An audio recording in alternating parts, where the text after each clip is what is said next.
It's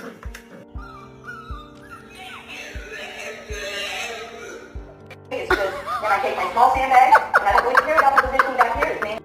I'm sorry, no donut snack because the vet said you're too thick.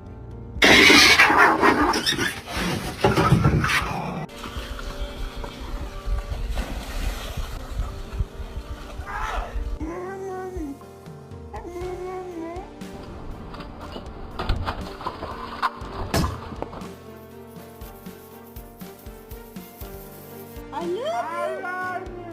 I love you.